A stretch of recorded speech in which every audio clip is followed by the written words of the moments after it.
With Ramesh ಒಂದು teacher ಬರ್ತಾರೆ, D K Shivakumar ಅವರು ಟೀಚರು, ಇದರಿಂದ ನ್ಯಾಷನಲ್ ಪಬ್ಲಿಕ್ ಸ್ಕೂಲಿಂದ ಬರ್ತಾರೆ. ಅವರು ಶಿವಕುಮಾರ್ ಅವ್ರ ಬಗ್ಗೆ ಹೇಳ್ತಾರೆ, ಹೇಗಿತ್ತು ಇದ್ರು ಸ್ಟೂಡೆಂಟು, ಇವತ್ತು ನನಗೆ ಎಷ್ಟು ಹೆಮ್ಮೆ ಆಗ್ತಾ ಇದೆ ಇವತ್ತು ದಿವಸ ಹಂತಕ್ಕೆ ಬಂದಿರೋದ್ರಿಂದ ಶಿವಕುಮಾರ್ ಅಂತ ಅಂದ್ಬಿಟ್ಟು ಆ ಟೀಚರ್ ಹೇಳಿದಾಗ ಎಮೋಷನಲ್ಲಿ ಡಿ ಕೆ ಶಿವಕುಮಾರ್ ಟಚ್ ಆಗ್ತದೆ ಅವ್ರಿಗೆ. ಯಾಕೆಂದ್ರೆ ಅಮ್ಮ ಹೇಳ್ಬೇಕಾದ್ರೆ, ಟೀಚರು ಬಂದು ಹೇಳ್ಬೇಕಾದ್ರೆ ಒಂದು ಅಷ್ಟೊಂದು ನಾವೆಲ್ಲ ರೆಸ್ಪೆಕ್ಟ್ ಕೊಡ್ತೀವಲ್ಲ ಅಷ್ಟೊಂದು ರೆಸ್ಪೆಕ್ಟ್ ಕೊಟ್ಟು ಹೇಳೋದಿಲ್ಲ. ಅವರೊಂದು ಏನೋ ತನ್ನ ಮಗನಿಗೆ ಹೇಳೋ ರೀತಿಯಲ್ಲಿ ಅವರು ಟೀಚರು ಹೇಳ್ತಾರೆ. ಅವಾಗ ಡಿ ಕೆ ಶಿವಕುಮಾರ್ ಸ್ವಲ್ಪ ಎಮೋಷನಲ್ ಆಗ್ತಾರೆ. ಆ ಶಕ್ತಿ ಇರೋದು ಆ ಟೀಚರ್ ಮಾತ್ರ ಸಾಧ್ಯ, ಬೇರೆ ಯಾರಿಗೂ ಇಲ್ಲ.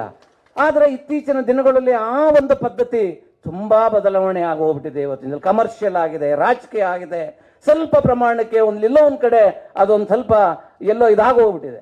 ಅದು ಆಗಬಾರ್ದು ನನ್ನ ದೃಷ್ಟಿನಲ್ಲಿ. ಯಾಕೆ ಅಂತ ಅಂದರೆ ಆ ಗುರುವಿನ ಸ್ಥಾನ ಇದೆಯಲ್ಲ, ಆ ಒಂದು ಶ್ರೇಷ್ಠವಾದ ಸ್ಥಾನ ಅಂತ ಹೇಳಿದ್ರೆ ಅದಕ್ಕೆ ಯಾರೂ ಕೂಡ ಬೆಲೆ ಕಟ್ಟಲಿಕ್ಕೆ ಸಾಧ್ಯ ಇಲ್ಲ. ಆ ಕಾರಣಕ್ಕೆ ನೀವು ಇವತ್ತಿನ ದಿವಸ ಎಲ್ಲ ಬಂದಿದ್ದೀರಿ. ಇವನ್ ನೀವು ಇದನ್ನ ತಗೊಂಡ್ರು, ದೇವತೆಗಳು ತಗೊಂಡ್ರು ಕೂಡ ಗುರುವಿಗೆ ಮೊದಲ ಸ್ಥಾನನೇ, ಎಲ್ಲೇ ನೀವು ನೋಡಿದ್ರು ಕೂಡ.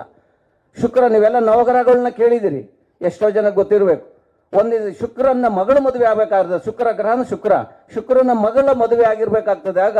ಅವಾಗ ಮಗಳು ಮದುವೆ ಮಾಡ್ಬೇಕಾದ್ರೆ ಯಾರೋ ಹೇಳ್ತಾರೆ, ಸ್ವಲ್ಪ ಮಗಳದು ಮದುವೆ ಆಗೋದು ಸ್ವಲ್ಪ ಕಷ್ಟ ಇದೆ, ಅವಳಿಗೆ ಸ್ವಲ್ಪ ನೋಡ್ಕೊಂಡು ಮಾಡು, ತುಂಬ ಕಷ್ಟ ಪರಿಸ್ಥಿತಿ ಆಗುತ್ತೆ, ಮದುವೆ ಆಗುವಂಥ ಸಂದರ್ಭದಲ್ಲಿ ಏನಾದರೂ ಒಂದು ಅನಾಹುತ ಆಗ್ಬೋದು ಅಂತ. ಅವಾಗ ಶುಕ್ರಾಚಾರ್ಯರು ಹೋಗಿ ಗುರುಗಂತ್ರ ಹೋಗಿ ಕೇಳ್ತಾರಂತೆ, ನೀನು ಬಂದು ನನ್ನ ಗುರುಗೂ ಶುಕ್ರಂಗೂ ಆಗಲ್ಲ ಈಗನೆಷ್ಟು ಆದರೂ ಕೇಳ್ತಾರಂತೆ, ನೀನು ನನಗೆ ಬಂದು ಕುತ್ಕೋಬೇಕು, ಏನೋ ಒಂದು ಅನಾಹುತ ಆಗುತ್ತೆ ಅಂತ ಹೇಳ್ತಾ ಇದ್ದಾರೆ ಮದುವೆ ಆಗೋ ಸಂದರ್ಭದಲ್ಲಿ, ನೀನು ಅದನ್ನ ನೋಡ್ತಾನೆ ಕೂತಿರ್ಬೇಕು ಅಂತ ಗುರುಗೆ ರಿಕ್ವೆಸ್ಟ್ ಮಾಡಿ ಕೇಳ್ಬೋತಾನೆ ಶುಕ್ರ. ಏನಾಗ್ತಾ ಇರ್ಬೋದು ಅಂತ ಕ್ಯೂರಿಯಾಸಿಟಿಗೆ ಬಂದು ಗುರು ಆ ಮದುವೆ ಆಗೋ ತನಕ, ಮದುವೆ ಆಗುವಾಗ ದೃಷ್ಟಿ ಇಟ್ಕೊಂಡು ನೋಡ್ತಾನೇ ಇರ್ತಾನೆ. ಮದುವೆ ಆಗೋಗುತ್ತೆ. ಅವಾಗ ಗುರು ಕೇಳ್ತಾನೆ, ಏನೂ ಆಗ್ಲಿಲ್ವಲ್ಲ, ಯಾಕೆ ನೀನು ಹಂಗೆ ಹೇಳಿದ್ರು? ಇಲ್ಲಪ್ಪ, ನನ್ಗೆ ಹೇಳಿದ್ರು ಗುರು ದೃಷ್ಟಿ ಇಲ್ಲ, ಅದರಿಂದ ಅದು ಮದುವೆ ಸ್ವಲ್ಪ ಪ್ರಾಬ್ಲಮ್ ಆಗುತ್ತೆ ಅಂತ. ನೀನೇ ದೃಷ್ಟಿ ಇಟ್ಕೊಂಡು ನೋಡ್ತಾ ಇದ್ದಾಗ ಹಿಂಗೆ ಸಮಸ್ಯೆ ಆಗಕ್ಕೆ ಹೇಗೆ ಸಾಧ್ಯ?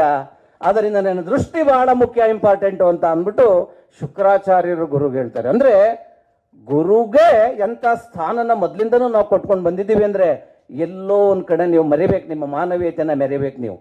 ಅದಕ್ಕೆ ಡಿ ವಿ ಜಿ ಅವರು ಹೇಳ್ತಾರೆ, ಬರೀ ಓದು, ಬರೀ ಭಾಷೆ, ಬರೀ ವಿದ್ಯೆ ದೊರಕಿಸದು ಪರಸತ್ವವನ್ನು, ಬೇಕು ಬೇರೆ ಕಣ್ಣದಕ್ಕೆ ಚರದ ಮಮತಾ ಕಾರದ ಪರೆಯು ಹರಿದಂದು ಅರಿಯುವುದು ಅರಿವಿನ ಕಣ್ಣು ಮಂಕುತೆಮ್ಮ ಅಂತ. ಅಂದ್ರೆ ನೀವು ವಿದ್ಯೆ, ಬುದ್ಧಿ, ಶ್ರದ್ಧೆ ಎಲ್ಲ ಇರ್ಬೋದು ನಿಮ್ಗೆ, ಆದರೆ ಅದು ಇದೇ ಅನ್ನೋ ದುರಹಂಕಾರ ಮತ್ತೆ ಮಾನವೀಯತೆ ಇಲ್ಲ ಅಂತ ಅಂದ್ರೆ ಅದಕ್ಕೆ ಮುಕ್ತಿ ಸಿಗಲ್ಲ. ಅದು ಸರಿಯಾದ ವಿದ್ಯೆ ಆಗಕ್ಕೆ ಸಾಧ್ಯ ಇಲ್ಲ. ಅದನ್ನೆಲ್ಲ ಅರ್ಥಗ ಮಾತ್ರ ಹರಿಯುವುದು ಅರಿವಿನ ಕಣ್ಣು ಅಂತ, ತೆರೆಯುವುದು ಅರಿವಿನ ಕಣ್ಣು ಮಂಕುತಿಮ್ಮ. ಎಷ್ಟು ಚೆನ್ನಾಗಿ ಹೇಳಿದ್ದಾರೆ ನಾವು. ಅದರಿಂದ ನಿಮ್ಮೆಲ್ಲರಿಗೂ ನಾನು ಕೇಳ್ಕೊಳ್ಳೋದಿಷ್ಟೇ, ಕೈ ಮುಗಿದು ನೀವು ತಯಾರು ಮಾಡುವಂತ ಶಿಷ್ಯರು ಏನಿರ್ತಾರೆ, ಎಲ್ಲೋ ಒಂದು ಹಂತದಲ್ಲಿ ಒಂದ್ ದಿವಸ ಡಿ ಕೆ ಶಿವಕುಮಾರ್ ಆಗ್ಲಿ, ಒಂದ್ ದಿವಸ ಸಿದ್ದರಾಮಯ್ಯ ಆಗ್ಲಿ, ಒಂದ್ ದಿವಸ ಒಂದು ದೊಡ್ಡ ದೊಡ್ಡ ಸ್ಥಾನಕ್ಕೆ ಹೋಗುವಂತ ಒಂದು ಶಿಷ್ಯರನ್ನ ನೀವು ರೆಡಿ ಮಾಡಬೇಕು.